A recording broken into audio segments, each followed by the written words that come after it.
Families of firefighters who die from cancer are now eligible for federal support thanks to a law passed just last week. Northern News Now's Sophia Lauber spoke with members of the local firefighting community, learning why they say this federal law has been a long time coming. The Honoring Our Fallen Heroes Act, or HONOR Act, recognizes cancer as a line-of-duty death for firefighters. That's backed by data showing their greater risk. Members of the Duluth Fire Department telling me they've seen proof of that firsthand. Duluth Fire Chief Sean Creuset says as a firefighter, it's not uncommon to watch your colleagues fight and sometimes die from cancer.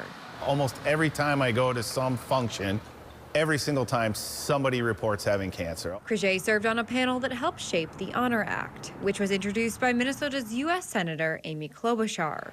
Fire captain and local union representative Katie Sandstrom highlights the bipartisan support the act received in the House and Senate. I think that shows that it doesn't matter what side of the aisle you're on, that everyone came together and recognized that we need to support the firefighters. The legislation lists 20 cancers that are now presumed to be job-related, expanding access to federal support for families. It doesn't replace their firefighter, their loved one, but at least it's something acknowledging that what they got might have came from the career and the service that they've provided to their community. Both Creuset and Sandstrom say it's an exciting advancement, but they recognize there's still a long ways to go. This is a big step forward for all firefighters, and getting that momentum going, that we'll continue to see other positive laws being made and being pushed forward.